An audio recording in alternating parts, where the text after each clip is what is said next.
Welcome to Working Hour. I'm Mike. And I'm Shane. And this is the Working Hour with Mike Shane. Alright. That's my This, what beer is this? What do you think of that? That's good, dude. Yeah, you're a fan? Yeah. Yeah, bro. Yeah, it's like it's a sour. It's by Chonk. Chonk. It's called Banana Split Sunday Sour. It's by Decker. That is phenomenal. Where'd you get this at? I got this at World of Beer in Easton. Easton. Yeah. So I was hoping you'd be like, I just got a Giant Eagle, dude. It's available everywhere. Right. Fucking, it says Pale 2 Row, Wheat, Carafoam, Hops Magnum, Flora, I can't read that, House Ale Yeast. That's how you know it's good, when you can't read the ingredients. Gimmicks, strawberry, cherry, banana, peanuts, lactose, vanilla, and chocolate soft serve ice cream. So yeah, it's supposed to taste like a sundae. And I think it does. I think it's pretty good. No, that's phenomenal. Thank you. This is good. What's the percentage on this bad boy? I think it's like a 6 point something. That's not bad. Damn, it should be listed on there. I didn't really look. I was like, I gotta send this to Lindsay. She'd probably be like, I bet it's too sweet. It's like, girl. It is a little sweet. No, it is, but it's, if you're drinking this, you would kind of expect it to be sweet, I feel like, for sure. So I got that, and I also have another beer by them in there. So, another tall boy. So, we both have one of each. One of each. You're telling me I can have another beer. I'm telling you can have another. So, this week on the Working Hour, listeners of last week's episode, we did kind of change up the format. We're sticking with that, but we're kind of mixing up the order that we're doing things. I feel like we're going to be mixing it up probably for a minute. Just at least this might get stale after a while. We might have to go to something else. Well, yeah, and we'll talk about that more. Because, I was thinking some things, and I was like, how are we going to do this? But we'll get to that. Anyway, so we're starting with the album review first, because last week's episode, that took up a pretty decent, amount of time. Yeah, so we're trying to get you in here and get you out on time. So, we don't want you on overtime during the working hour. Yeah, we're paying for these hours. So, this week, we are reviewing Downward is Heavenward by Hum. Released January 27th of 1998. Length is 52:04. You're like, I listened to it actually sped up, so it does. It is 52:04 because I remember we talked last week about Spotify's time being weird. I pulled up the actual album and I'm like, yep, it says right last down week we had different times for everything, like my song lengths, which I guess if the album length would be anyways. So no, it is 52:04. So that is cool. Fourth studio album. It's a follow up to You'd Prefer an Astronaut, an album that we both fucking love. Yeah, that's a good one. I actually have it on vinyl. It's my coolest vinyl I have. Inlet, their fucking follow up album to this, didn't come out until June 23rd of 2020. So over 20 years, between releases. So Hum is an American alternative rock band. They're coming out of Champaign, Illinois, United States. They're best known for a 1995 radio hit called Stars. After initially disbanding in 2000, Hum was largely inactive until they reunited in 2015. Which is a little fun story about that. You had tickets. I had a ticket. A ticket. And I don't blame you. Who could blame you for going? But if I could go back, I would have. I was going to say that would be my question now. If you could go back. Yeah, absolutely. Yeah, they were playing in Athens, and I was like, well, fuck. It's that's almost an hour. That's a drive. Yeah. It's I was trying to get Justin to go because he was really into Hum, and he just never got around to getting a ticket. Fuck, I wish he would have, because that would have been a cool ass show to go to. Even if he hadn't, I would have gone. I don't know, maybe find some little number down there in Athens, going to a show by myself. She's like, hey, I love your lack of mustache. And I'm like, thank you. I didn't grow it. Anyways, yes, they did reunite in 2015 for some short tours. And then on June 23rd of 2020, the band announced their next follow-up to You'd Prefer an Astronaut, as you said, Inlet. That was their first album of new material in over 22 years. Shit's wild. You ever heard it? I have not. Okay. This was the first time I've ever listened to this album in its entirety. Now, I only really remember you playing one song off of it that I really stood out in my mind. Yeah. So. Right on. So yeah, the singles off of this album are Coming Home and Green to Me. Pitchfork Media placed this album number 81 at the top 100 albums of the 1990s. Do you want to do lineup? Yeah, so Hum consists of you got Jeff Dempsey on bass guitar, Tim Lash on guitar, Brian St. Pierre on the drums. He actually passed away in 2021. R.I.P. R.I.P. Yes. Matt Talbot on guitars and vocals. Talbot, I think. Talbot. Talbot? Talbot. Okay. I think. Could be Bot. Hey, you're probably right. Mark Rubel was a production member. I was wondering if you're gonna include that. I wrote the same shit down, and it's Yeah, like I in the wasn't same going order. to, but I was like, I mean, he was on there, so. Well, I was gonna say I feel like the production on the album is really good. So Yeah, why even not? I wonder if he was on You'd Prefer an Astronaut. I don't think so. I don't think it was because I think I did some digging when I was kind of going through like what was their next album like. You know, who was running production on that? Who was running production on Astronaut? But it might. I don't know. I don't think so. I think it was like a. I mean, one and done type they are deal. different, They but are. they are they're same, but different, but it's still same. All right. There we go. Nice callback. The bonus tracks off the album are Puppets and Aphids, and there's also Boy with Stick, but Boy with Stick wasn't like properly released until this album, like It was remastered, right? yeah. Exactly. Well, it got a vinyl release too, Oh, okay. and I think Yeah, no, that's what it was. It was 2018, something like that. It was released on the vinyl. You're right. I remember reading that somewhere. But yeah, this album received majority positive reviews, except for the Chicago Tribune, who gave the album a 2 out of 4 stars. I'm like, damn. I mean, that's 50%. I mean, I'm like a 5 out of 10, dog. it's not even a very long album. That's one thing I'll give it. It's like, bro, they're based out of Illinois. What are you talking about? You ain't got no school spirit. Chicago Tribune. I'd like to see what the rest of that list consists of, though. What's that? Just like the other. Well, they said. Well, no, I guess that would be album review. Yeah, never mind. I thought it was like a rating. Oh, well, I mean, yeah. I mean, that's. Well, I mean, but I'd like to reviews, see ratings, like other everything. bands, I guess, compared to them. I gotcha. They're like, yeah, Michael Jackson, 7 out of 10. Yeah. Or 7 out of whatever. So, yeah, was there anything else you had to add before we get into it? No, I don't. Okay. So, it only makes sense for us to start at the beginning. First song off the album is Isle of the Cheetah. I got it clocked at 6 minutes and 38 seconds. Pretty long opening song. It is. Yeah, it is. What did you think of this song? I thought it was pretty good for an opening track. I kind of I didn't really know what I was in for when I listened to the album. Mm-hmm. But this kind of instantly I knew I was listening to Hum just from listening to You'd Prefer an Astronaut. There's actually a scene there's in the opening there's a guitar that sounds a lot like the track I Hate It Too. Like the way they string it and the way it sounds. Yeah. I don't know how they do that. I'm sure it's like with a pedal or something, but I don't know what it would be specifically. I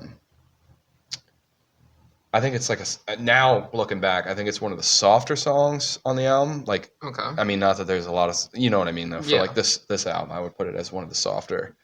But I feel like it's long enough where it's kind of like a little bit of an emotional roller coaster ride. But it's a softer song on the album, but it still has a very distorted Hum rock sound to it. Yeah, absolutely. Did you, well, I don't know. What I did was I've been, because I really like Matt Talbot's, because he always writes the lyrics. Mhm. I really like his lyrics. Yeah. I think. They have a lot to do They're with good. birds, space, Yeah. and very naturey, Mm-hmm.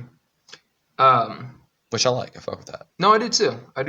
I wrote down just little standout lyrics from Yeah. from the, every I song. have a couple of them too in later songs. Oh, okay. All right.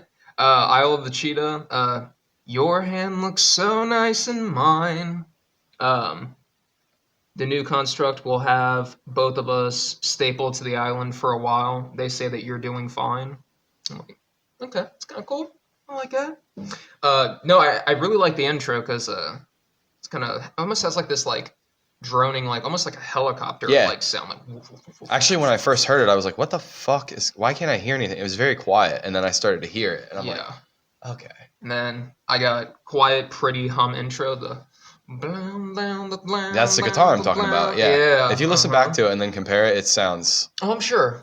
I almost went and did because we're both very familiar with You Prefer an Astronaut. I almost went back and tried to listen to that to try to figure out if a song off of Downward is Heavenward remind me of a song off of that. I can kind of be like, oh, this reminded me of this and that. But I sunk a lot of time into this. This took me fucking 3 nights to get all this. I've like worked on this together. probably 2 nights.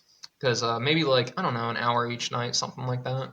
So, but yeah, it's got the hum intro and like I said, blah blah blah blah Yes. blah. And then like whenever it just like kicks off, it just like you're just hit by like this wall of sound, and I'm like, yeah, it's rocking, let's Yeah. go. So, let me see. I also put so many sounds all at once, like a kaleidoscope, and some of the standouts were the drums and the bass. I really started to pay attention to the drums like on this album. I tell you too, they were really fucking hitting. the first time I listened to it, I tried listening to it at work with my earbuds. And then I've listened to it in my car too, and the bass in my car versus my little earbuds it made the whole album sound a little different. Okay, I So. hear you. Yeah, no, like I said, this album like really made me appreciate their drummer. Like it really is a fucking shame. Yeah, that he passed I away. have some notes on like drumming Right on. and some Right of the on. songs. Like the percussion, I thought was very good. He was going pretty ham. Oh, Like I for feel like he sure. didn't really hold back, but it wasn't like I mean he could have went overboard more. I don't think he did go overboard, but no No, I could don't see why think you'd so, say that.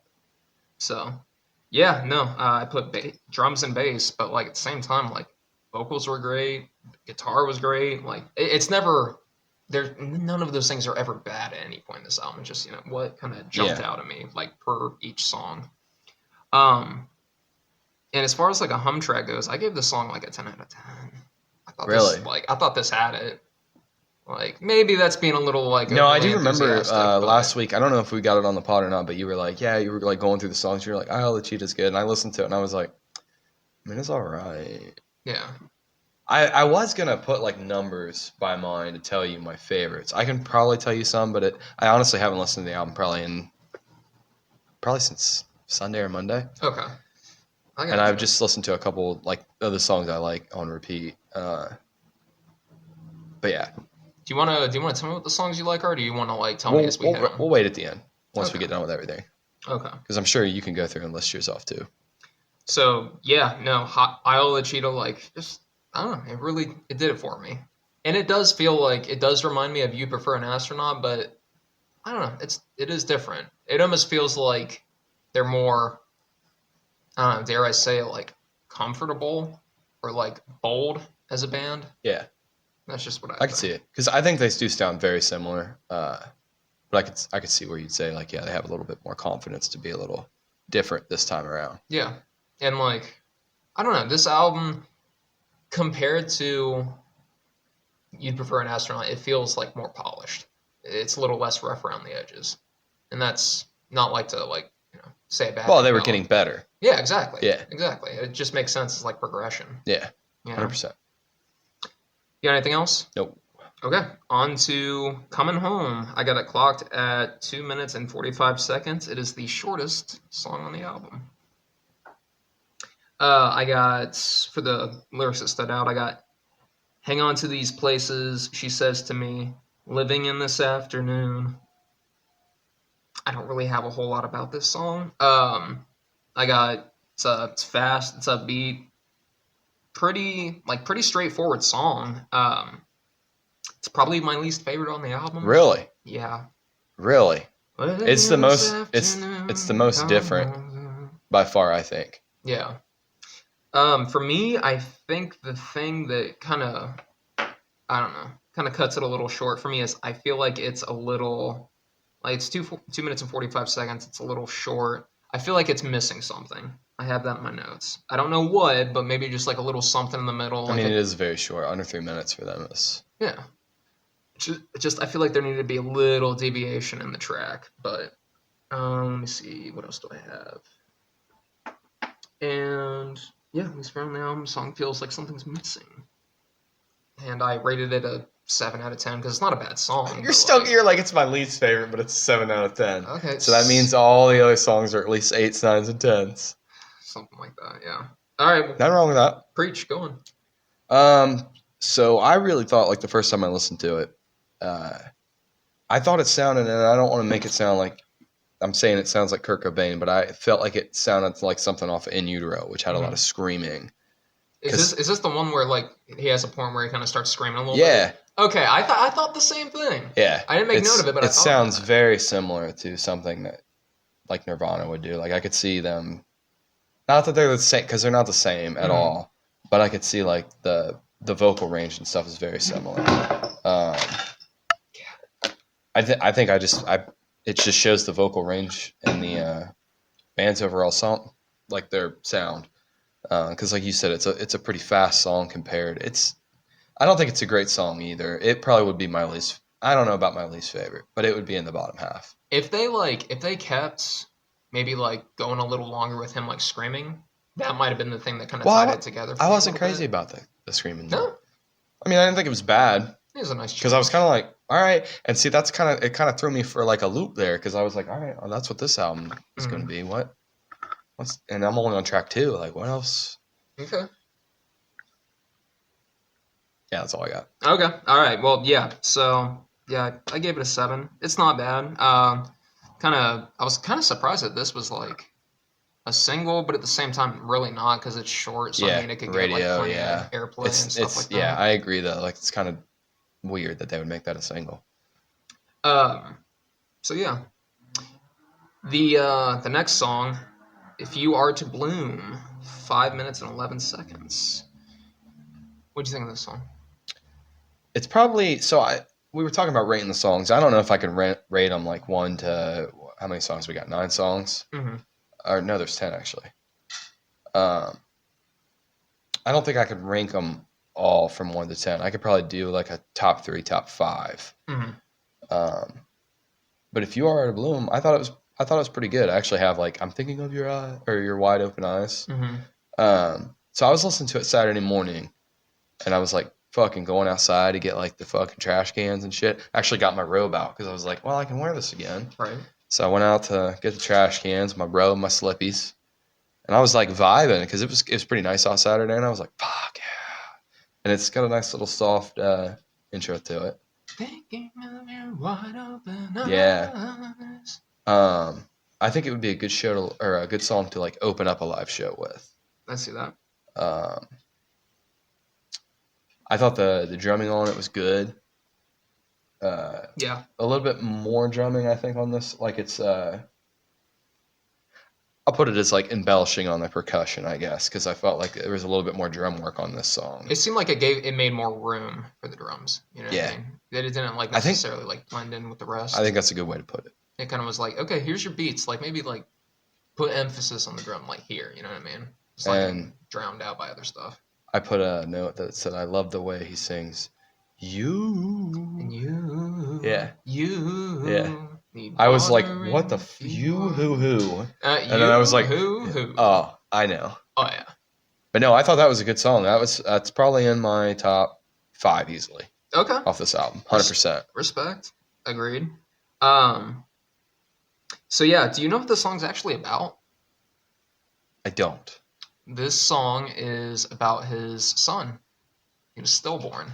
Oh, I'm thinking of your wide open eyes, yeah. smiling as they greet the day, but they can't see me. Oh, Yeah. now I gotta listen to it again and cry. A dusty sleep you took too soon. Oh, He's like, I just sit and wait for a blip to break the perfect little green line. well, now I almost like this song more because that's deep. Yeah. Yeah. Like, I really fucking like the fact that he could take something that's like that tragic and Well, I feel like that's how artists yeah, work. but like make a banger. Yeah. And like, I wouldn't have known that. Like, yeah. Well, it's like Lightning Crashes by Live. Yeah. It's got a very, I don't want to say sad, but sad. Yeah. So, yeah, so let's see. I mean, I've listed off like pretty much all of the lyrics I got for that. So, sit and wait for the green line. Art from Tragedy. I put amazing drums, chorus, probably one of my favorite hum songs. And I would list like all of the lyrics if I could, but that's not gonna fucking happen. You're just like, actually, I'm just gonna play the song. Yeah, right now on air. Let's do it. Because yeah, like I mean, I feel like it's just telling the story, and I want to, all the other stuff, the lyrics, and whatever. You get what I'm saying. I gave it another 10. I would give that one a 10. Yeah, the song's a banger. I really like it. On to the next, we have Mrs. Lazarus, 338. I got The way your headstone shines, I only wish that it were mine. This song, like, I mean, it grew on me a lot. This would have been like initially whenever I heard this, when I heard this album, this was not really a standout to me. Like, I mean, I probably wouldn't have really paid much attention to it. I'm like, oh, yeah, it's whatever. But Mrs. Lazarus, I mean, that's definitely like another one of like the more soft songs on it. Um, it's like soft, but it's also like kind of happy and upbeat. But like, judging by like the lyrics that I listed, it's probably still sad. Yeah. Oh, and there's also like a really good like guitar like shredding like halfway through the song that I really enjoyed. But I don't have much for it. Pretty much the same thing you said. I thought it was a good song. Like I don't have a lot of notes to take from it, but it was a good listening song. Like it'd probably be up there in my top 5. I thought like the only thing I didn't like about it, like you said, I thought it was kind of sad. You know, the way the light shines upon the headstone. I only wish like it's kind of like, yeah, damn, yeah, that kind of sad. make them sad. But I mean, it was very like catchy kind of song. But yeah, I mean, overall, I thought it was good. I'd probably give it. I know I didn't rate the earlier ones with you, but I feel like the album got better. Like If You Are to Bloom, I thought was like where it really picked up for me, where I was like, all right, I like this. Yeah, I'm in. Yeah. But Miss Lazarus, I thought was good too. I thought it kind of blended good. Now I didn't know this going into it, but I think it pairs really well with the next song. Yeah, I could see that. I gave Miss Lazarus a 7.5. So like, All right, good song, but like not like knocking my socks off, right? yeah, I would give it a 7 or an 8. Strong 7, weak 8. Yeah. It was good. I just like the depressing lyric, kind of like took it away from me. Even though now that I know If You Are to Bloom is way sadder, but I don't know. It's sad in a good way, Yeah. unfortunately, if that makes sense. Made art out of tragedy. Yeah. It's cool. Next song. Next song. We got Afternoon with Oxalatus. The Mud Puppy. Yeah. Wait, what? Oxalatus? I think so. What's Oxalatus? I don't know. Okay. I'll look it up. You talk about what you thought about it. Okay, so song is 6.5 minutes. It's fucking, well, I almost said it was the longest song. It's not. Isle of the Cheetah is longer, and I think that's the only one that like actually beats it out run time wise. Yeah, 6:27. I did like Downward is Heavenward, and We Are Not Alone. So this and it's an amphibian. So are you? Did you cover it all, or what else you got? No, I'll fucking run it out real quick. Yeah, you're good. Yeah, so Downward is Heavenward, we are not Yeah, alone. it features the name of the album. It says the thing. Yeah. It's like this, and let me see, because I got it written down here. This and I Like Your Hair Long name drop the album that they're off of. That's cool. I don't think they do that on any of their other albums. I think it's just these two. If you prefer an astronaut. Yeah, someone to relate to and someone to come on. I'll be Superman. You know what I mean? But yeah, no. So I mean that the drums and bass stood out again. Then nice quiet like 1 minute plus intro before like it really takes off, and then I have it here. There's like it gets really like loud and chaotic, but in a good way. And then it kind of goes back to like being like kind of quiet again. I was listening to it with headphones last night, and let me see.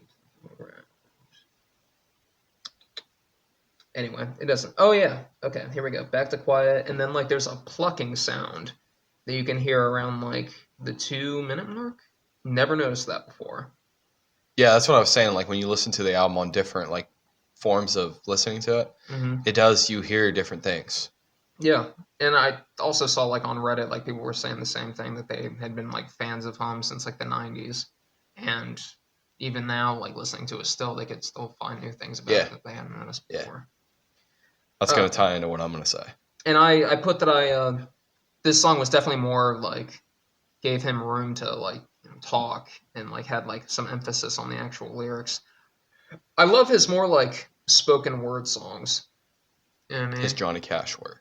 Yeah, and has like a 1.5-minute outro. So, I put that I like the soft, quiet intro, like you talked about. A lot of the stuff you talked about.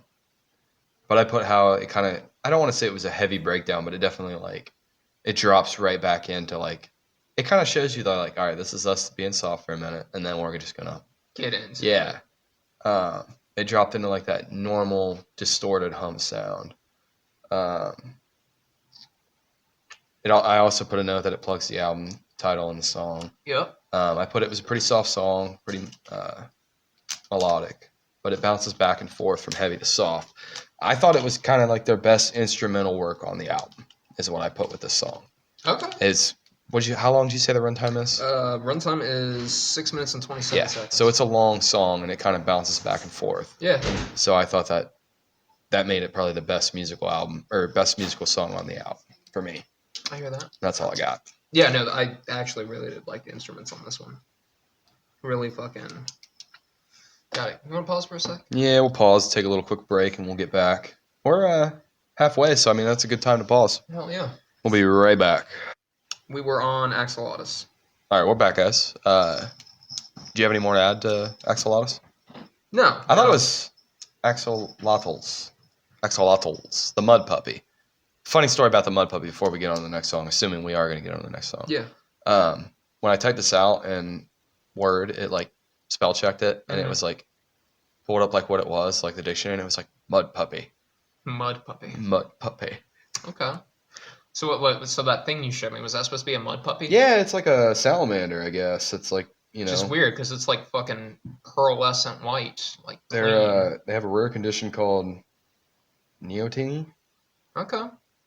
Anyways, yeah. So they're fucking basically albino. They retain larval features into adulthood, so like they never fully develop. Okay. Which is like interesting. That's kind of some weird It is. evolution shit. They look pretty cool though. They do. They look puppy. They look legendary.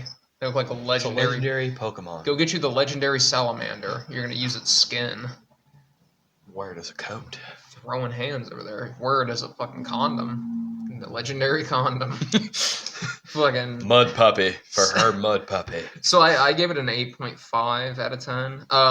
Like you said, the instruments on this like really fucking kicked ass. The instrumental work was really solid. The as far as like the lyrics go, not bad, but like yeah, the instruments really popped. Yeah, the instrumental stood out to me more than the lyrics on this one.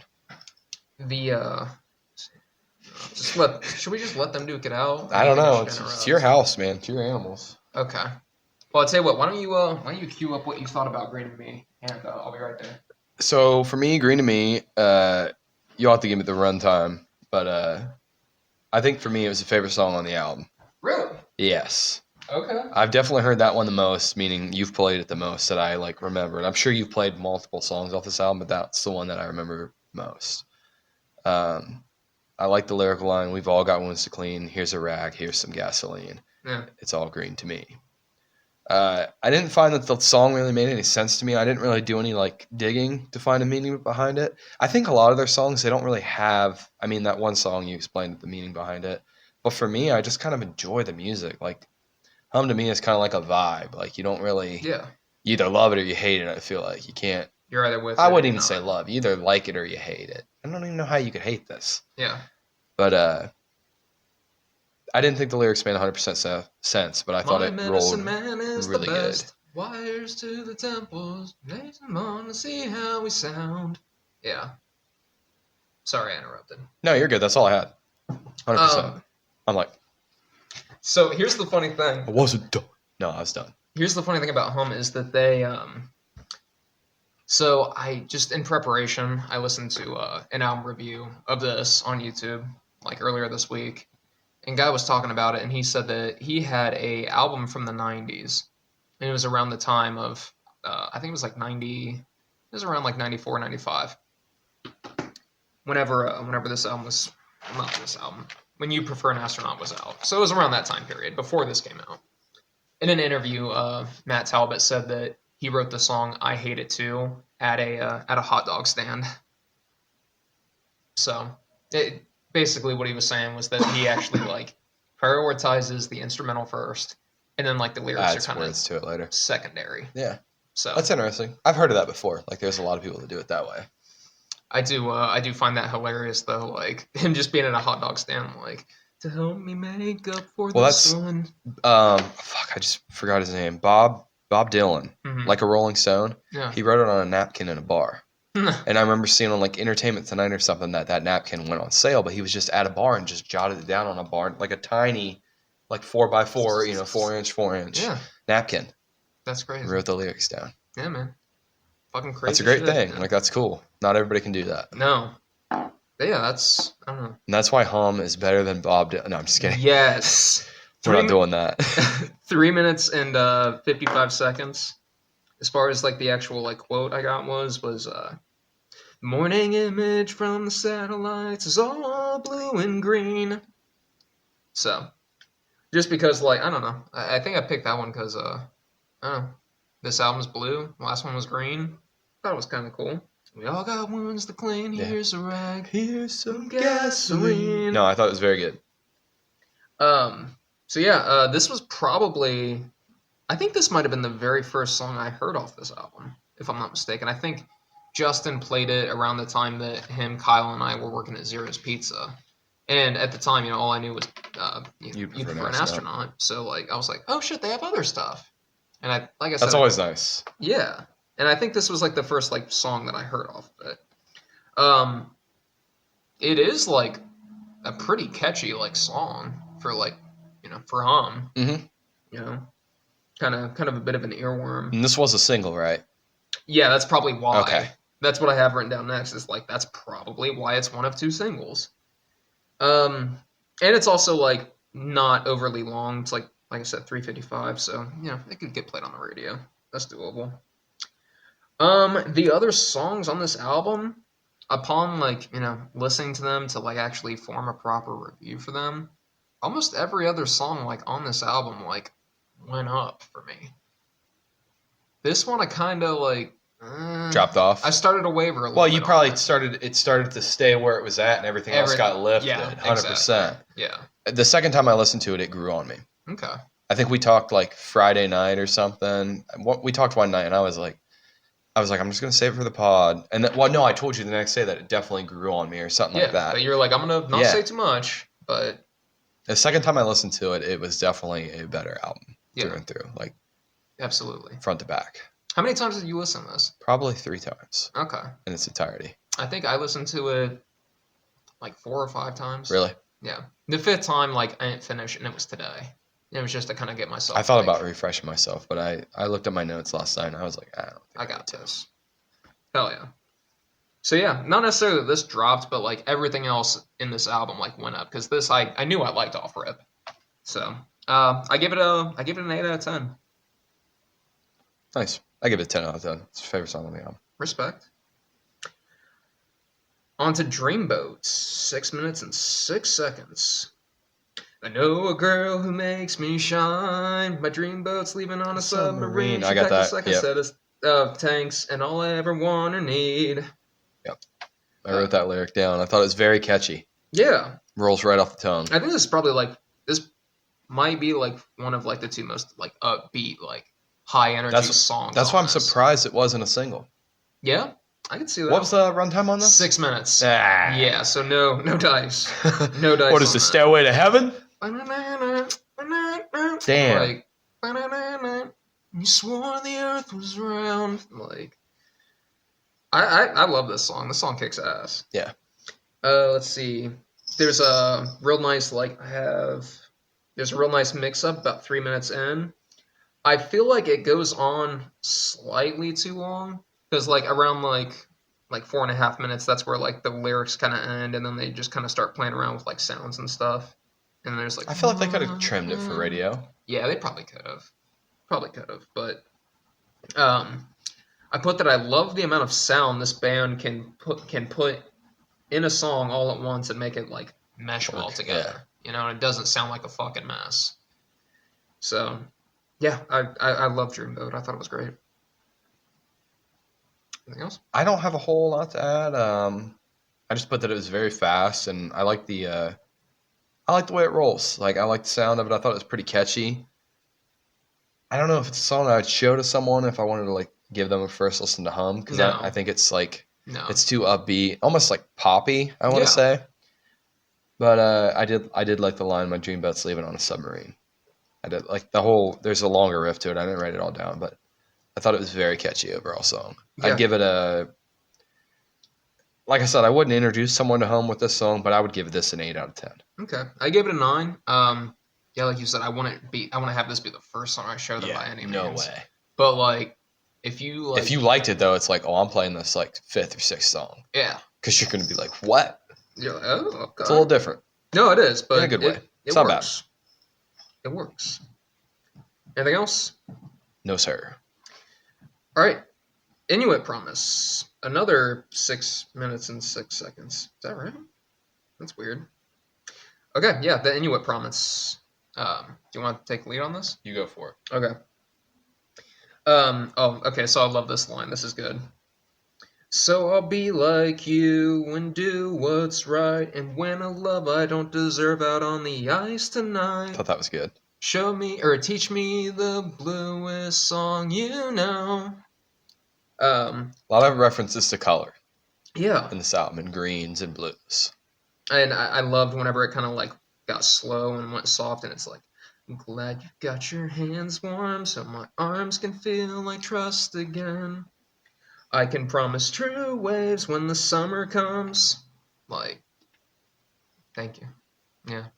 No, I really like the lyrics in this fucking song. I think they were like kind of one of the standouts, like specifically here. I put this song shot up in my ratings like quite see a that. bit. Because this was another song that I like probably would have overlooked initially, but like it, yeah, upon like listening to it again, this song fucking rocks. And yeah, I just put the lyrics are a standout. So, what about you? I thought it was. I agree with everything you said. I thought it was more of a more romantic Yeah, of a song, kind of, which is different for them. it is. Overall, though, I thought it was a good song. I had trouble really like writing anything down for it. Like I couldn't really. There's nothing that really stood out other than I thought it was a romantic song. Mm-hmm. And like I don't know, maybe it's like I said, maybe it's more so like it's the lyrics that like you kind of have to dissect. I felt like Yeah. they really got like the stage here on this song. So, but yeah, I like the nice quiet break. You know what like an Inuit is, right? Yeah, it's like an Eskimo. Yeah. Yeah. Yeah. Yeah, so I That's where I like the line, like the oh okay, all right. out on the ice tonight. Yeah. It's like we're playing hockey. And tonight it feels like snow. Mm-hmm. So okay, yeah. So I gave it an 8.5. I really like this song. Probably would have overlooked it before, but now I'm like looking at it with new eyes, and I really like it. I give it a 7 out of 10. It's a good song. Good song. Good song. I'm gonna have you take point on this one. Apollo, 5 minutes and 47 seconds. I thought it was a good intimate song. Mm-hmm. For me, it's probably my second favorite song on the album. Okay. Honestly, now when I listen to songs off this album, like just single songs, it's probably Apollo or Green to Me. Honestly, which would make sense because I said Green to Me was my number one. This being my number two. It comes late. I mean, this is the second to last song on the album. I kind of wish it was the last song because it's so quiet. Scientist does seem like a weird song to have close it out, but nonetheless, I thought it was good. This was actually the song that I was walking out to get the trash cans, and that's when I heard it. Okay. Because I like the intro. It's very soft, but it's like, it's catchy. I wouldn't say soft, but it's very catchy. And I like his vocals are kind of turned up loud, like the music kind of in the background, and you can hear him better. Yeah. I thought it's definitely a vibe. Like you listen to that, and you're like you kind of have a mood. This feels like this could have came from You Prefer an Astronaut. I agree, and not just because of the name itself, but like that. Makes you wonder though. It makes you wonder if know? it like was supposed to be on If You Prefer an Astronaut, and it just. He could have been writing around that time. You know, maybe it was like I don't know, something he was working on that just never. And maybe that's why it was so late on the album. Could be. Could be. Any standout lyrics? No. Okay. I got she said, I'll keep all the signals that you send home to me, and I'll meet you back here on the ground. Said it was very, like, it sounded very sad, and quiet, and somber, and, like, kind of melancholic. 100%, I agree with that. And what I said about, like, you know, them kind of focusing on instruments first, it felt like this was the opposite. This felt like the lyrics vocals. Yeah, 100%. were like the thing. Yep. And then everything else just The kind of music was kind of in the background, lyrics up front. But it works. Yeah, I liked it. I like it a lot. Yeah, lyrics felt like a priority here. And this is another like personal favorite song of mine, not just like off this album, but like just of theirs. Overall, this song is very good. It's about just like, I don't know, the kind of like hardships of like maintaining a relationship whenever you're like an artist out on the road. So nice. yeah, and I feel like that makes sense. She's tethered to a glass ring she keeps beside the phone, never ever stepping out into blankness and darkness. All right, I'm done. But yeah, I gave this another 10 out of 10. It's one of my Same. favorite songs by them. Yep. It's very good. I like it a lot. Okay, that brings us to our final song on the album. Our final song. Getting scientific up in here. It's The Scientist. It's 5 minutes and 25 seconds. I got. She says, "Keep this mezzanine ring around your finger and think of me when everything you wanted starts to end." I think the vocals are very bold. So are the instruments. And one of the songs that I never really noticed, but like now I do love this song. And there's like little like moments where like the drums are coming in and it's just like bum bum dun dun, and then like I don't know, I'll play it for you after the pod, but it really I like this a lot. This is definitely another one that shot up in like my ratings of like their songs. Nice. So I put it overall. I thought it was a good song. Like I said with Apollo, I wish this was switched with Apollo. Now, I didn't know that going into it. But I thought this song. I say that I wish they were switched, but Apollo is kind of the outlier. Like there's a couple. I'd say Apollo and Coming Home are kind of the two outliers for different reasons. Yeah, I agree. I mean, maybe. I don't know. Apollo's not that far off. But I feel like The Scientist goes more with the overall hum sound and the sound of the album. Yeah, I agree. Like you were saying, the drums, the percussion work. It all kind of sounds like it fits the album better. Like I said, it kind of made Apollo sound like something you'd hear on You'd Prefer an Astronaut. Yeah. But overall, I thought it was good. I'd probably give it 7 out of 10, maybe an 8. Okay. I gave it a 9. I know that's like I feel like I'm probably a little like generous with this. Honestly, album, though, it was once like the whole album. I was kind of like sad that it was the end, but I thought it was a good ending song. Mm-hmm. Even though I said I wish it was switched with Apollo, but right, the way they did it probably makes more sense, and I think it works as a good closing song. Yeah. So yeah, no overall thoughts on the album. Overall, it was good. I wouldn't say it's You'd Prefer an Astronaut is still probably my favorite, but I feel like it's hard to surpass. But the songs I like off this are probably better to me than some of the singles. Mm-hmm. Well, not singles, but some of my favorite songs on You Prefer an Astronaut. Okay. So it definitely grew on me. Overall, I'd give this between this and You'd Prefer an Astronaut on any given day, I would toss it up. Like one or the other, it doesn't really matter. They're both good. Yeah. So if you like You'd Prefer an Astronaut, this is definitely because this was more your horizon than mine. And mm-hmm. when I listened to it, like I said the first time, I was like, it is what it is. It's good, but it's not like blowing my socks off or anything. And then I listened to it again, and I was like, kind of took it in more. And then probably after the second time I listened to it, I went back through just to listen to every song, maybe only like half the song, just to like write some more notes down. Mm-hmm. It grew on me a lot more. It made me appreciate the album more. Yeah. Overall, I think it's a solid album. Like I said, I give it a 7 or an 8. Toss up between it or You'd Prefer an Astronaut. I don't really have a favorite. Yeah. Overall, I'd probably give the album like a 9. I think that I still probably like You Prefer an Astronaut more than I like this, but I think this might be like the better album. I think it's a little bit more refined, a little cleaner, just as a band, like, they've evolved and, gotten better. And like, I don't know. I feel like this is probably like the better album overall, but I don't know. Something about You Prefer an Astronaut just... See, part of it for me, and you might be able to relate to this, I think it's just because we heard it first. I was going to ask you about that. I think that's a lot of we're biased because this is the second album we heard. It's like, how much does that like inform your opinion on like, something like that? And it's a different time period.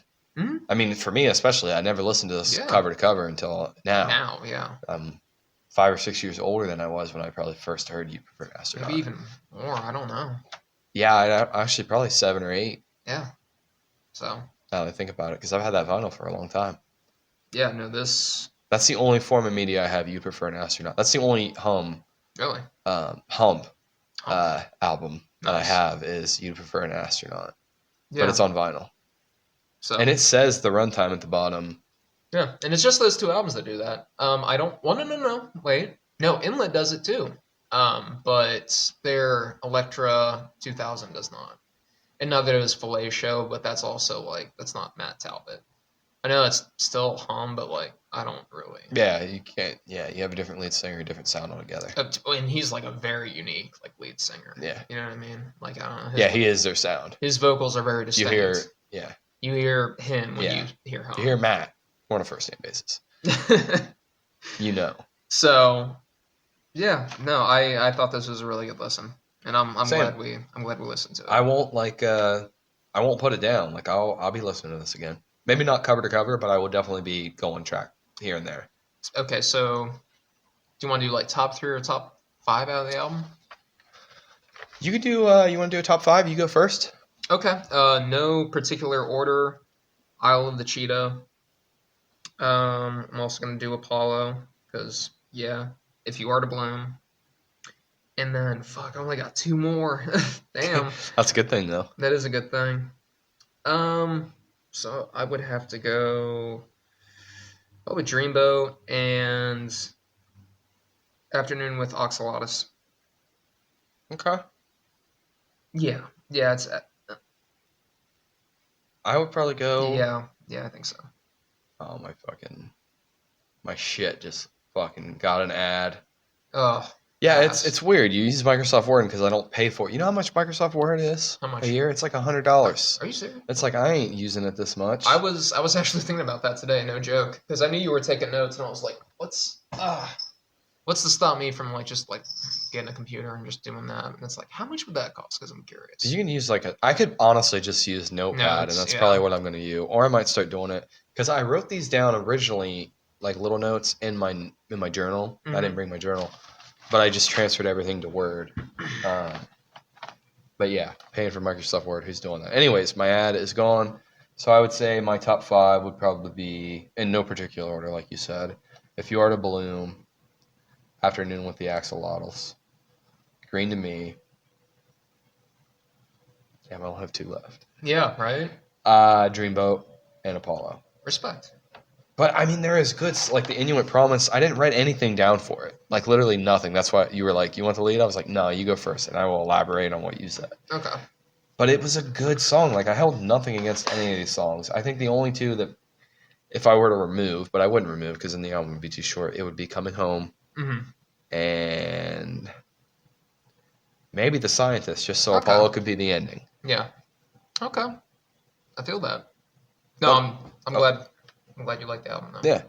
Hell yeah. I figured you would. I'm like, I'm gonna make this boy enthusiastic about this album. No, and yeah, like I said, it definitely grew on me. So I thought it was a good listen. Easy listen too. It's only, what do we say, 46 minutes, something like that? 52. 52. So It's not bad. Fuck Not a bad off. way to kill an hour. go to hell. Yeah. So yeah, that concludes our album review. What do you have picked up from this album? Well, I was going to save that till the end of the pod. Okay, fair enough. We will And that save will be it the then. moment of truth. So what are we on to now? What do you want to go with?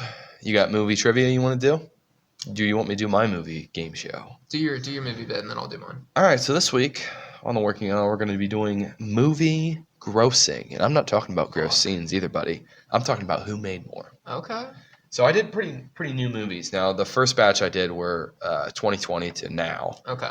And I only have 5 of these. So, and then I did some that were 2010 to 2020. Okay. Some of these you've seen. Some of these, I mean, you might have seen. All of them. Maybe. I don't Probably think not, you've though. seen Moana 2, I haven't. but it's trash. Okay. Lindsay had it on, didn't even sit down and No. watch it. It's like, oh, I know it's bad then. Okay. Glad we didn't go to theaters to see this fucking junk. Fair enough. Anyways, let's get started. All right, so first up. Now, I don't have the release dates or anything for this, but I just have the name of the titles of the movies. We got Barbie going Mhm. up against Moana 2. Who do you think made more? Barbie. Yeah. I feel like that's pretty easy. Yeah, So, because it had the that and the Oppenheimer thing were going on at the same time, and it was a Barbenheimer thing, and I knew that Barbie did better than Oppenheimer, okay, and I was going to ask you if you knew I didn't hear any fanfare like really at all about Moana 2. after we do our number 2, because Oppenheimer's on number 2. Okay. You got number 1 correct. Ding, ding. And you already knew that that Barbie did better than Oppenheimer. So Oppenheimer, number 2, going up against Jurassic World Dominion. Jurassic World Dominion. Nice. Okay, you got it. Yeah. I really thought I was going to throw you for a curve. Now it's close. Jurassic World Dominion made 376.8 million. Mm-hmm. Oppenheimer made 330 million. Okay. Um, It's those like the Jurassic World movies that have come out since like the first one was like 2015, then like I want to say 18, and then 2023 for Dominion. For whatever reason, like those movies are dog shit, but they People print go see 'em, money. yeah. Like it, especially like overseas. I think I heard that like worldwide, people love their dinosaurs, man. I think like Dominion made like 1.5 billion or some shit. Good on them. Yeah, that's nuts. Because it's not good. Yeah, when shit's like Jurassic World Dominion, like wow, I'm like this is what we're doing I'm now. like so like part 6. But it made more than Oppenheimer. I was kind of shocked. Yeah. No, those fucking things raking money. But like you said, it Dinosaur. kind of comes with the territory. Yeah. And it's Uh, also like Oppenheimer's like over 3 hours long, so like yeah, but it was a big thing. it was. But yeah, I could see that. That for me, I've still have yet to see it. It's very good. So number 3, we got Alien Romulus, Mm-hmm. which you went and saw in theaters. You might have seen this next movie, Nope. I don't know if you saw it in theaters. Or Oh not. yeah, I did both. Who do you think grossed more? Oh shit. Okay, this is tough. This is close. This is within $17 million between the two of them. Million. I'm gonna say pause for the cause. Let me think on that. We'll be right back while Shane thinks. All right, as Steven Tyler said, well, actually, we're back. All right, Back So in we the got- saddle again? yes, Okay. we got Alien Romulus versus Nope. Okay, I'm $17 gonna, million difference. Who's the big winner here, I'm gonna Shane? shoot from the hip here, and I'm gonna say Romulus. Yeah, It was Nope, yeah. which I thought was kind of a shocker to me, but Yeah. they're close. They're close. I guess the only reason I went with Nope is, or not Nope, because Alien Romulus is because I've heard like a bunch of talks about it was such a success that they're like, we're greenlighting sequels for you, go. And I How mean, much do you think it made? oh, fuck, I don't know. Only- At least Only 105 million. no shit. I think it was Nope made 123 million. That's it. And I feel like Nope was a lot cheaper movie to make than Alien Romulus, so maybe Alien Romulus. No, that would mean it did worse. Nope would be the better movie if it was cheaper to make. But I don't know. Nope probably had a lot of special effects. But I'm sure Alien Romulus did too. Yeah, I feel like definitely more for Alien Romulus just because they were, you know, in space. But then again, a lot of like their like settings were like practical. You know what I mean? Yeah. Like it was a lot of like actual hallways and shit that they made. For whatever reason, I kind of saw them being closer to 200 million. But anyway, I was gonna say the next we have number 4, number 5 matchup. That's all we got left. So you're 2 for 3 right now. okay, The rest of the movies though are all above 200 million. The Okay. lowest one being 216, the highest being 292. So number 4 we got Bohemian Rhapsody. okay, Did you see that? Yeah. I'm sure you did. Yeah, I thought it was pretty good. I didn't see it in theaters, but I saw it at home on DVD. okay, Not DVD, but I think we actually redboxed it, believe it or not. gotcha. Versus a good one. I know me and you've seen together. I have it on DVD. Okay. Inception. Ooh, fuck. Now this one's about 80 million, give or take. I know Inception was like a big deal, Like I said, these movies made over 200 million. but So these are definitely Bohemian big Rhapsody. sorry. It was Wrong. Inception. Damn. Inception was 292 million. Okay. Bohemian Rhapsody was 216. Okay. You got to think though, all the Christians that were like, I can go to see that movie. Yeah. That's why I think your big outlier was. Yeah. Oh. Inception. A lot of Christians probably hate that too. Yeah. Probably. They're like dreaming. But I feel like Inception no. had a very good all-star cast. Yeah. And that's what probably pulled the plug on that and made it the winner. Okay. All right. Nonetheless, you're 2 for 4, 50-50. This is for all the marbles. Okay. All of them. Okay. This is a movie you actually brought over to the crib, The Barn, in the old days. Now, this one's close. It's really close, actually. It's within $8 million of Fuck. each other. We have number 5 matchup, Logan versus Ted. Think on this, though. Logan. You are a winner this week, sir. Let's go. Logan with 226.2 million. Ted was with 218 million. Okay. Damn. That is all I have. All right. I knew it was an existing, like, it's an IP, intellectual property. It's like a final, like, big thing for Logan, supposedly. But, yeah, so I had a feeling for that. I was hoping you wouldn't overthink it. Because I really thought the Alien Romulus versus Nope would throw you for a curve. It did. It did. But I thought this one would get you. Yeah. I actually asked Lindsay all these before I left. And I think she only got maybe 2 of them right. Okay. And I was like, she don't do better than that. But I would expect that. Yeah. No, I'm happy with how I did. I feel like I did the exact same as I did last week. I can't remember last week. It was the release schedule. Well, I remember that, yeah. Last week you did really good. That's why this week I was like... I think I got 3 out of 5. I can't make it that basic, though. Yeah. Movie grossing, it's like, then you kind of got to think. Yeah. Because you're kind of like self-comparing the movies in your head.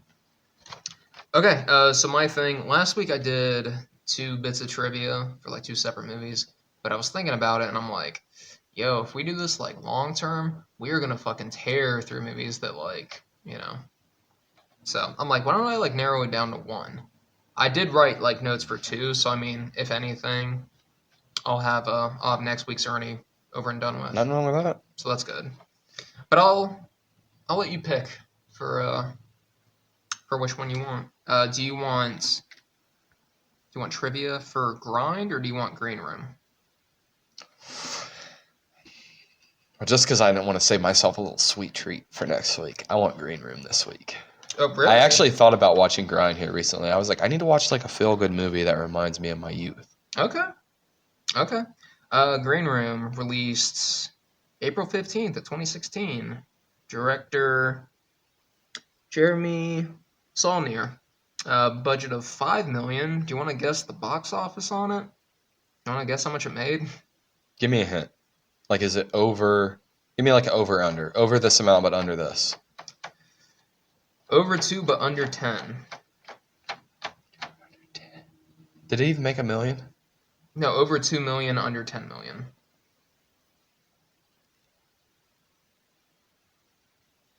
I don't know. 4.5. 3.8 million. Okay. So $5 million budget. Boo! Shitter. Come on, guys. Yeah. I mean, I love it. Oh, I love it too. It's great. I absolutely love it. Principal photography took place in Portland, Oregon on October of 2014. So back whenever I was out at THK. Banging. First time. Yeah. First time. Yeah, the first time. I was there too, my first time. Yeah. So, in this one, I didn't do goofs last week, but I did include one this time around. So the wounds on Pat's arm, yeah, they were too deep. He would have died by the end of the movie. Oh, yeah. Like, he would have, old floppy, yeah. bro, he was flopping. They would have had to like amputate it and like tie that shit yeah. off, and like probably cauterize the wound too, if he was actually gonna survive that.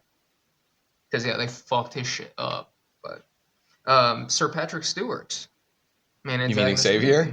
Xavier himself, Charles. You're gonna get yourself a pair of red laces when this is all said and done. He's like, can I get those red laces now? Afraid not. You fucked it up. All right, I got shot. So Sir Patrick Stewart read the script in his country home and was so terrified by it that he locked up his house, turned on his security system, and poured himself a scotch to take the edge off. And it was because of like how like brutal and dark it was that he was like, I want it. It is a good movie. Yeah. It takes a while, I feel like, to pop off, but once it pops off, I feel like they kind of, I don't want to say dragged it out. It could have been a little bit shorter. Because what's the runtime on it? Do you have that? I don't think I do, actually. No, I don't. I feel like it's at least a 2-hour movie. I want to say like 145. 145, I feel like. 135. 135? So it's short, actually. Damn, okay. I feel like it is like very like quiet and chill, like kind of going into it. And then like does take a while to like really pop off. I honestly consider like the point where shit like hits the fan is whenever he gets flopped. You know what I mean? Because you're like, oh, yo, someone's dead here. That's not good. It's like you've seen too much. But then, like, once he pulls that out, and you're like, oh my god, they Not good. fucked him. Like, yeah, then it's full steam ahead. She's just like, yeah, my girl. That's really all you need to know. Imogen Poots. Imogen Poots. We have the same birthday. Yeah, sure do. She wishes me happy birthday. She does, and you wish her one. I think it's a bot, but. So. I'm like, we have the same birthday, and it's like, oh, happy birthday. Oh, look at that. Oh. It says official. Official. Wait, did she actually? Oh, I was gonna say what? It's like no fucking way. Yeah, we text each other all the time. Back and forth, just a little bit. She's my fallback. Well, shit, unless you don't work out. Well, okay, you did. Back whenever we went to go see The Void, you got some reactions from the actual back on my Twitter days. Movie. That shit was crazy. I forgot to set a timer on that. That's all right though. When it's time. Once we get done with this, it should be ready to go. I'll throw it in the fridge. So yeah, no. Yeah, poured himself a scotch. Oh yeah, just good to go. Anyway, sorry. I already said that. He poured a scotch, ready to go. The red laces signal that the wearer has spilt blood for the skinhead movement. Boo! Yeah, boo, Nazi punks. Bunch of little dick men. The poster's machete wielder, where he's like kind of coming down, is it's actually a reference to the Clash's London Calling album cover. Okay. Yeah, I did not know that. The cast of the Ain't Rights, or the Aren't Rights, whatever the Aren't Rights, actually performed their music. Yeah. I remember, did we watch that together? The bonus features? Behind the scenes? Maybe. Because I remember them saying like they had to kind of learn how to play. Yeah, Anton Yelchin and Aaliyah Shawkat, they both knew their instruments whenever they actually filmed the movie. The girl in the band. Oh yeah, freckle face. So they both knew their instruments. I like how you siphon that gas. You get down on it too. Joe Cole, the drummer, he learned drums for the movie. And then Caleb Turner, the lead singer, he actually had no musical experience, therefore he was the vocalist. He's like, man, just scream. That tells you. I'm like, stoned. What have I done? You know what I mean? So I mean that checks out. The paintball story told by Pat is a real experience that the writer and director Jeremy Selner had. Rick Silva is a real person who did as said in the story. You ever think that maybe those guys were just like, this is just for fun? Yeah. We're just gonna go out here and we're gonna treat this like paintball. And then the other team is like just going ham. Tactical maneuvers and all that shit. It's like the military people are just like, oh, we're just dicking around. We're just dicking around, bud. It's fun, man. It's actually, we're paraplegic. Militia. Look, I ain't got much else to lose, man. Like, it's fine. We're talking about paintball. Jeez, like, paintball. And then Nazi Punks Fuck Off is the only song in the film that has remained since the script's inception. Yeah. They're like, you guys fucking suck. It's like, look, it's about the only song we're gonna be able to get. It's like this movie. It's about Nazis being bad and also scary. So yeah, Nazi Punks Fuck Off. There you go. That's by the Dropkick Murphy. No, not Dropkick Murphys. Is it Dead Kennedys? I think so. I don't know. I think it is the Dead Kennedys. I have listened to it though. It's like the Dropkick Murphys. Thank you. That was a cover. Yeah. That is that's actually all I have for Green Room. Yeah. Well, sir, I would consider this a wrap unless you want. Yeah, I mean we're at an hour and 5 minutes. Okay. Well, shit. That was a good episode. I think so. Anyway, thank you for listening, and till next time. Don't work too hard now. Got to tell them what the album is.